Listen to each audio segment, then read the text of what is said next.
Bismillahirrahmanirrahim. Assalamualaikum warahmatullahi wabarakatuh. Halo Sobat Iksa, kembali lagi di Iksa Pos, Man Insan Cendikia Sambas Podcast spesial Isra Mi'raj.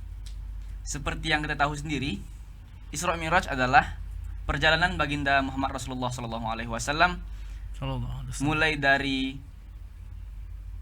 Masjidil Haram menuju Masjidil Aqsa hingga kemudian naik ke Sidratul Muntaha. Nah, pada kesempatan yang berbahagia ini kita kedatangan seorang tamu nih. Di depan saya ada Ustadz Dono Solihin selaku wakil keasramaan, juga pembina asrama kelas 10 Putra. Assalamualaikum Ustadz. Waalaikumsalam warahmatullahi wabarakatuh. Bagaimana kabarnya?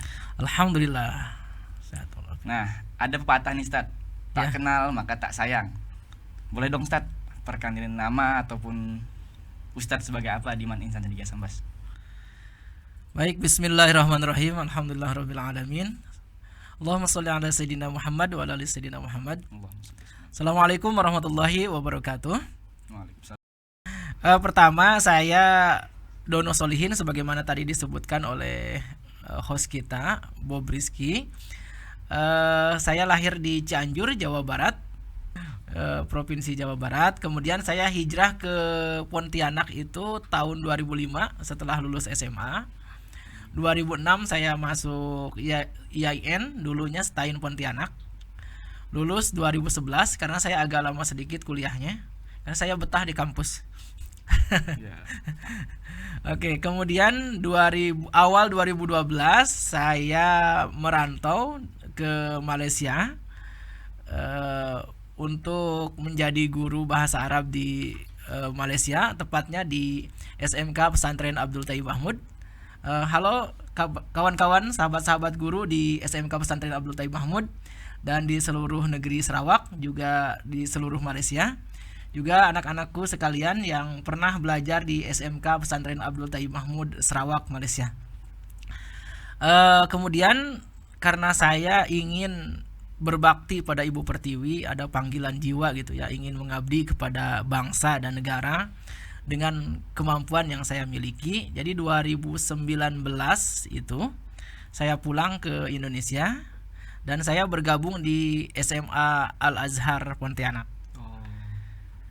Itu 6 bulan saja, 1 semester.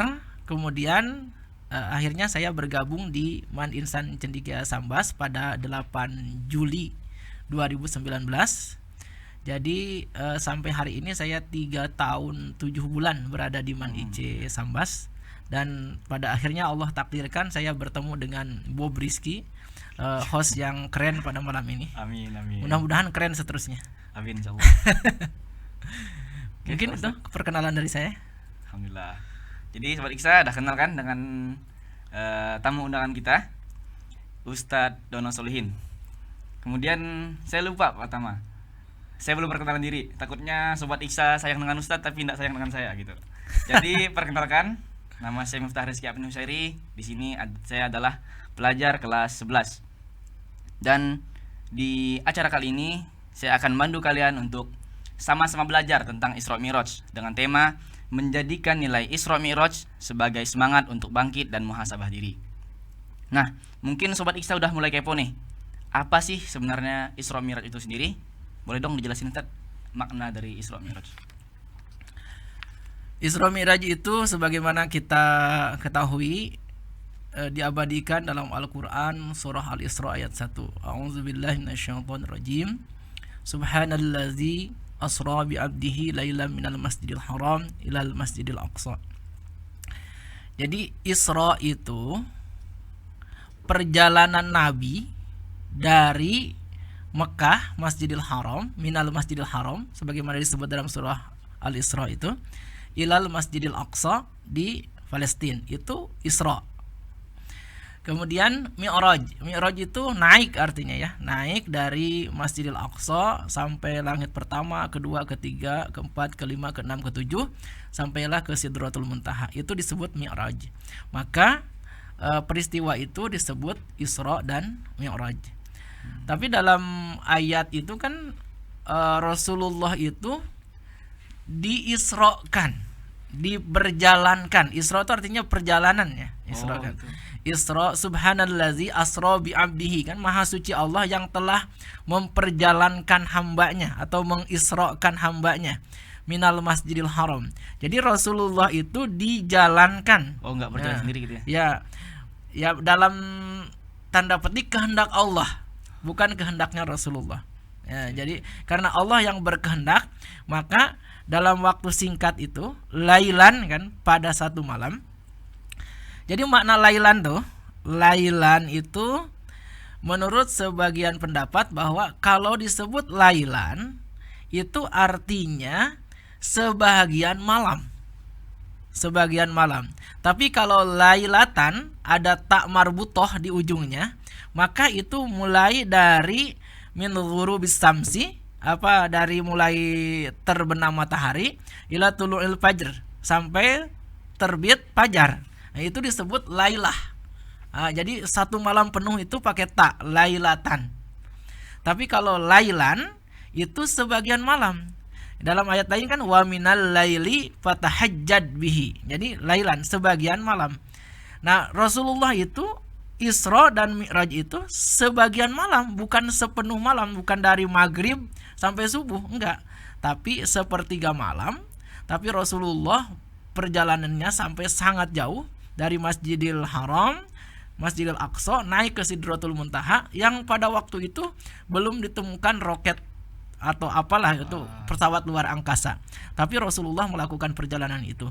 Maka perjalanan Isra Mi'raj itu melahirkanlah tiga kelompok manusia. Ada yang yakin banget bahwa peristiwa Isra Mi'raj itu benar. Itu kelompoknya Abu Bakar As-Siddiq. Kemudian ada yang ragu-ragu dengan peristiwa Isra Mi'raj ini. Betulkah? Kan nggak masuk akal. Perjalanan dari Masjidil Haram ke Masjidil Aqsa aja udah begitu jauhnya. Apalagi ini naik ke langit pakai apa? Nah, gitu kan. Kemudian ada yang sama sekali tidak percaya. Jadi itu melahirkan tiga kelompok manusia, yang ada yang yakin banget, ada yang ragu-ragu, dan ada yang tidak percaya sama sekali. Sehingga Abu Bakar itu disebut Abu Bakar As-Siddiq kan, karena mendapatkan apa yang datang dari Rasulullah, dia membenarkannya, orang yang paling pertama. Maka disebutkan Abu Bakar As-Siddiq. Nah, gitu. Kira-kira seperti itu. Nih Ustaz, kita kan udah tahu Isra Mi'raj itu apa gitu definisinya. Boleh nggak Ustaz diceritakan peristiwa apa sih yang Rasulullah alami selama Isra Mi'raj? Kayak entah di jalan ketemu apa, ataupun pas naik ke Sidratul Muntaha. Ya gimana sih pengalaman Rasul tuh gitu? Boleh jelasin Ustaz? Ya, perjalanan Rasulullah itu ya subhanalladzi asra bi 'abdihi lailan, pada satu malam atau sebagian malam itu Rasulullah dibawa oleh malaikat Jibril perjalanan yang jauh ya. Dari Masjidil Haram ke Masjidil Aqsa sampai ke Sidratul Muntaha. Kemudian Rasulullah itu diperlihatkan, dibawa berkunjung gitu ya. Dibawa berkunjung ke surga dan dibawa berkunjung ke neraka. Nah, dalam perjalanan Isra dan Mi'raj, salah satunya ketika Rasulullah dibawa berkunjung ke neraka itu, Rasulullah diperlihatkan ada orang-orang yang mencakar mukanya, dan kukunya itu dari tembaga. Kita bisa bayangkan kuku kita begini aja kalau panjang dipakai cakar muka itu ada bekasnya. Lecet pasti.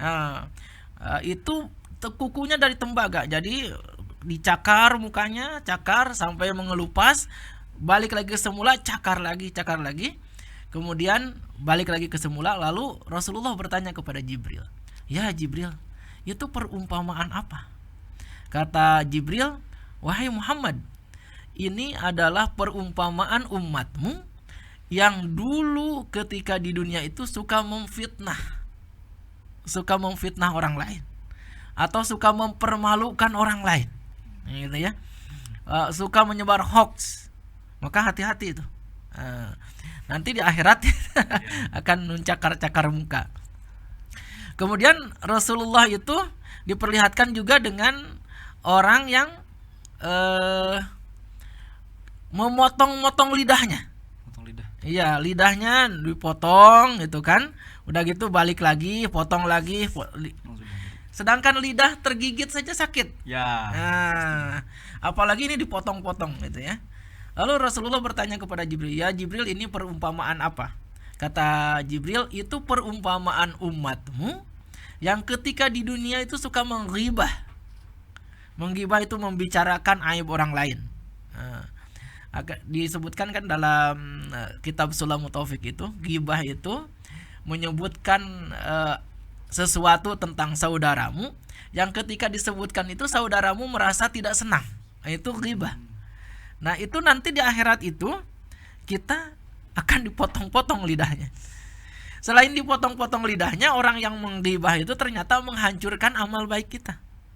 Misalkan nih, saya ngomongin Bob Rizky. Saya ngomongin dengan kawan-kawan yang lain. "Oh, ini Bob Rizky itu waktu jadi host tuh begini gitu kan." Ya.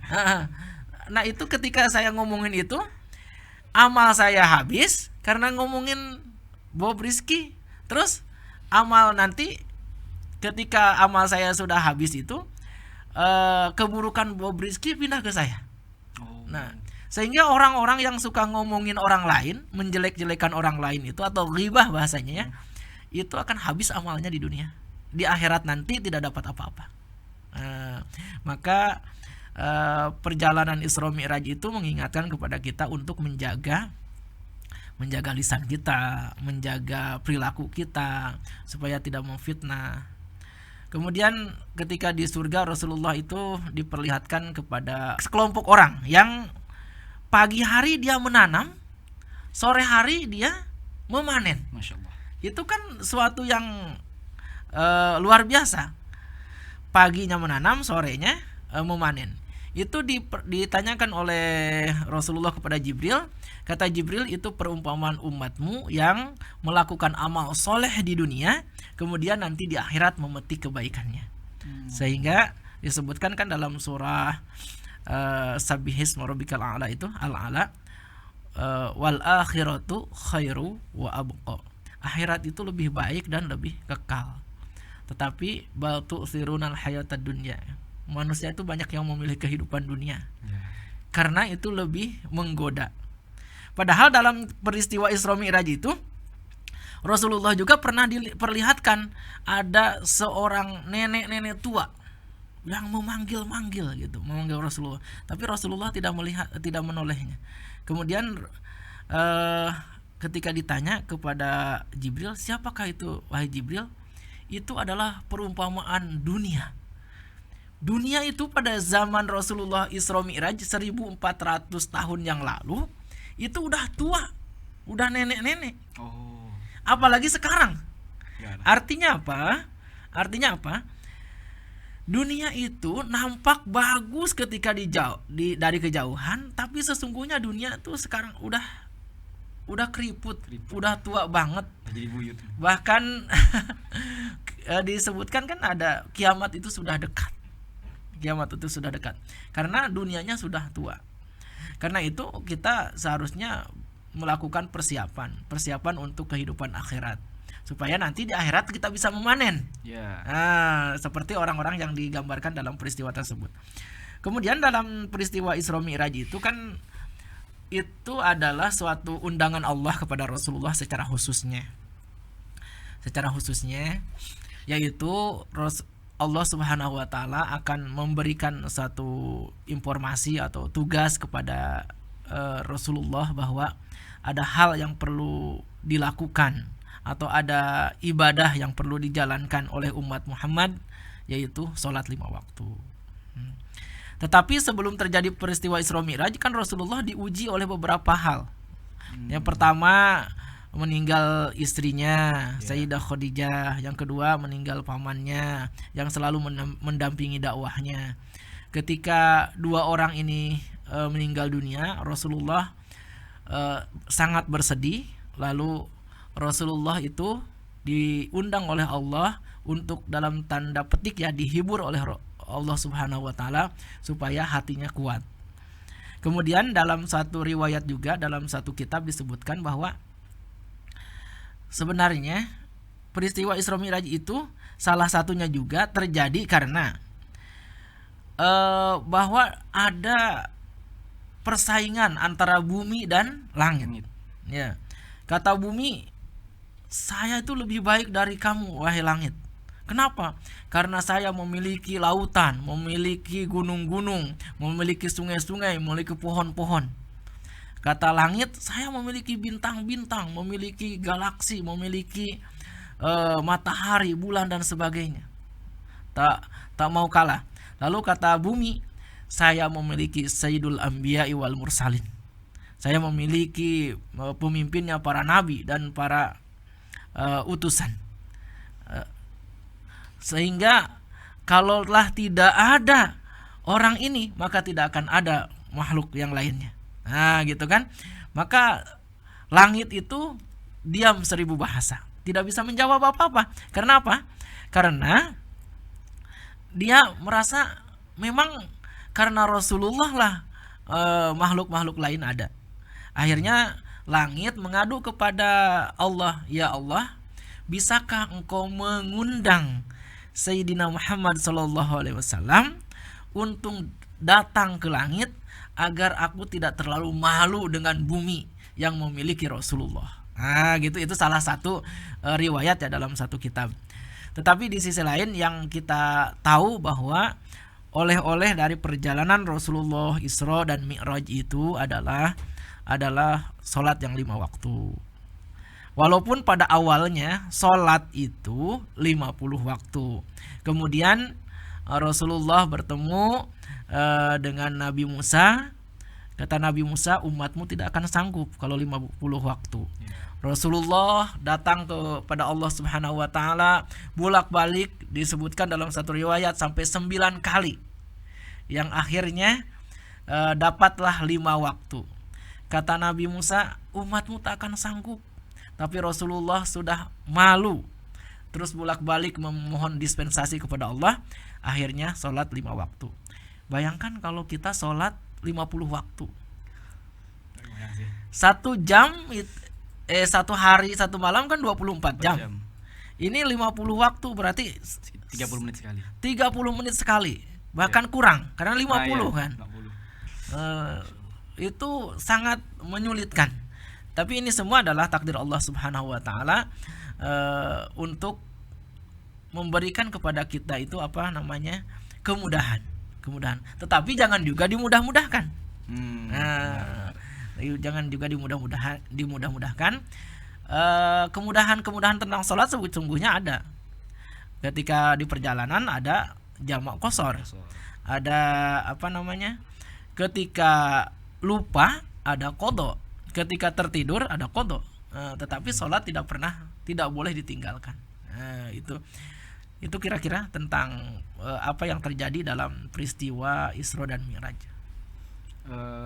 Setelah tadi peristiwa-peristiwanya tadi ya, mulai dari Rasulullah diundang ke neraka untuk melihat keadaan neraka. Keadaan neraka, kayak ada orang mencakar-cakar wajahnya, itu implementasi dari orang yang suka memfitnah orang. Kemudian ada yang di surga juga, ada orang yang nanam langsung berbuah gitu kan, langsung berbuah. Itu diimplementasikan untuk orang yang berbuat kebaikan, orang soleh. Nah, kami nih Ustaz, kan sebagai kaum muda, sobat-sobat Iksan nih, apa sih sebenarnya makna yang bisa dapat kami ambil, kayak untuk yang sedang kami alami sekarang lah, kayak proses belajar ataupun proses dalam menghadapi gonjang-ganjing masa depan. Kita mungkin masih labil kami masih labil, masih sering melawan orang tua mungkin. Nah, gimana Ustaz Isra Mi'raj ini dapat kami ambil maknanya gitu? Makna apa sih yang dapat sobat Iksa ambil untuk Isra Mi'raj sendiri? Yang pertama, bahwa Isra Mi'raj itu adalah kenapa kita peringati, supaya mengukuhkan tauhid kita kepada Allah Subhanahu wa taala. Karena peristiwa Isra Mi'raj itu tidak hanya bisa diterima oleh akal, tapi harus diterima dengan keimanan. Karena perjalanan Rasulullah pada waktu itu ke Sidratul Muntaha, bahkan dari Mekah ke Masjidil Aqsa saja itu udah jauh, tidak ada kendaraan yang super cepat, tapi Rasulullah melakukannya. Itu bisa diterima dengan iman. Maka untuk sobat-sobat Iksa, para pemuda calon generasi penerus bangsa, kita semua harus memiliki tauhid yang kuat, keimanan yang kuat, supaya apa? Supaya tidak tergoyahkan, supaya tidak terkalahkan dengan hal-hal negatif. Karena gini, tauhid, kalau seseorang tauhidnya kuat, maka dia akan ikhlas. Orang yang ikhlas itu dia simbiosis mutualisme ya. Kalau orang yang tauhidnya kuat, maka dia akan ikhlas. Orang yang ikhlas pasti tauhidnya kuat. Nah gitu. Maka seseorang yang tauhidnya kuat itu pasti akan membenarkan tentang peristiwa Isra Mi'raj ini. Yang kedua, dari peristiwa Isra Mi'raj ini yang bisa diambil dari untuk anak-anak muda dan kita semua, bahwa ternyata Rasulullah saja pernah melobi kepada Sang Khalik Allah Subhanahu wa taala untuk sebuah perintah. Artinya, jadilah pelobi-pelobi terbaik yang tidak menghilangkan adab tata krama kita sebagai seorang orang Indonesia, orang Timur yang memiliki berbudi dan berbahasa. Jadi Rasulullah itu melobinya sampai 9 kali kepada Allah. Artinya harus ada usaha yang gigih. Pemuda itu kalau tidak ada kesungguhan dalam usaha, maka nggak akan jadi apa-apa. Semua orang bisa sukses kan? Orang jahil sekalipun bisa sukses. Semua orang bisa sukses. Hanya satu yang tidak sukses, yaitu orang yang malas. Di orang malas itu kan tidak ada kesungguhan. Tidak ada kesungguhan. Karena itu pemuda itu harus mencontoh bagaimana peristiwa Rasulullah itu memohon dispensasi kepada Allah Subhanahu wa taala dari 50 waktu sampai berhasil 5 waktu. Itu adalah usaha Rasulullah sallallahu alaihi wasallam melobi, dalam tanda petik ya, melobi Allah Subhanahu wa taala untuk meringankan perintahnya. Kemudian yang ketiga, dari peristiwa Isra Mi'raj ini yang terpenting adalah sholat. Sholat itu kita diberi waktu untuk melakukan sholat dalam sehari semalam 5 waktu. Artinya kita sebagai generasi penerus bangsa yang sudah dianugerahkan negara yang merdeka, aman, damai, subur, makmur, itu harus menjaga waktu. Menjaga waktu. Allah Subhanahu wa taala kenapa membagi sholat itu menjadi 5 waktu? Itu supaya manusia tuh ingat bahwa kita itu diamanahi oleh Allah itu waktu. Sehingga Allah Subhanahu wa taala berfirman itu dalam Quran surah Al-Asr itu wal asr. Allah bersumpah demi masa. Supaya apa? Supaya orang-orang beriman itu tidak lalai. Supaya menjaga waktunya termasuk waktu sholat. Begitu kira-kira. Biar itu ya, biar senantiasa mengingat Allah gitu ya. Ya, karena ala bizikrillah tatmainnul qulub. Dengan mengingat Allah maka hati itu tenang. Kalau gundah gulana, kalau kita banyak berpikir kurang zikir itu galau. Maka minimal ada waktu-waktu gitu ya, dalam sehari semalam 5 waktu tuh Allah nyuruh mengingatnya gitu loh. Dalam sehari semalam 5 waktu kan ada 9 kali kita bersaksi kepada Allah, asyhadu alla ilaha illallah wa asyhadu anna muhammadur rasulullah. Itu supaya mengingat Allah Subhanahu wa taala. Berzikir kepada Allah, mengingat Allah, dan menjaga waktu yang Allah amanahkan kepada kita. Karena waktu yang telah kita lewati tidak akan pernah kembali. Gitu, anak muda harus jaga waktu. Harus jaga waktu. Berarti yang pertama tadi menguatkan tauhid dan keimanan. Karena yang seperti yang kita tahu sendiri, anak-anak muda zaman sekarang nih masih kurang sekali dengan itulah keimanan. Kayak digoda sedikit atau ada rasa malas lah, ada rasa malas. Enggak apa kalau enggak sholat 1 kali. Nah, gitu kan. Terus ada juga ya melobi tadi Ustaz. Melobi.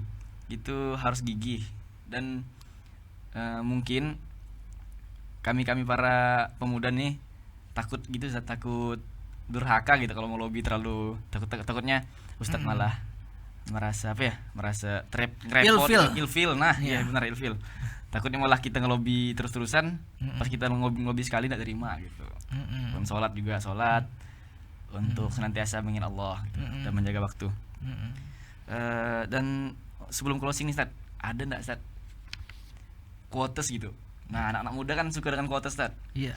Nah, ada sih quotes gitu untuk mendobrak semangat anak muda untuk terus mengingat Allah, untuk terus bertauhid dan menjaga keimanan.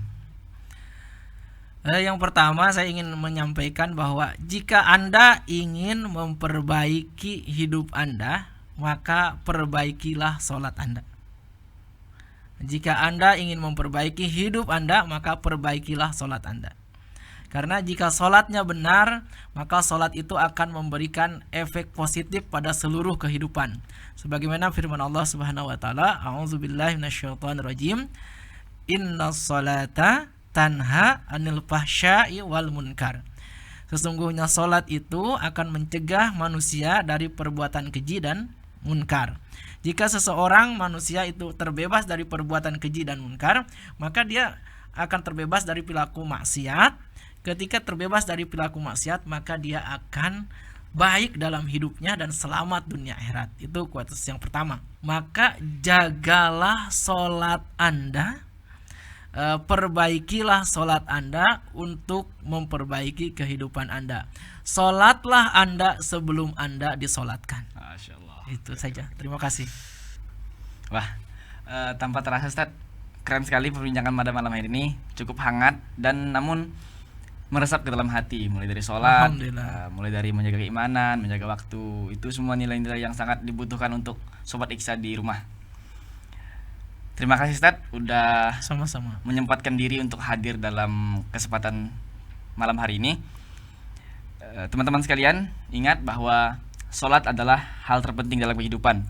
Tanpa sholat, hidup akan runtuh, hidup akan penuh dalam kegelapan. Ingat, sholat adalah tiang agama. Jika sholat tidak ditegakkan, maka agama akan runtuh. Siapa lagi kalau bukan kita sebagai pemuda bangsa? Siapa lagi kalau kita bukan sebagai Sobat Iksa? Di sini semoga kita dapat mengambil nilai-nilai dan pelajaran-pelajaran hidup dari peristiwa Isra Mi'raj. Saya selaku host Miftah Rizky Abni Husairi mengucapkan terima kasih kepada Ustadz, kepada penonton semua. Jangan lupa like, komen, dan subscribe Iksa Pos Man Insan Cendikia Sambas Podcast. Assalamualaikum warahmatullahi wabarakatuh.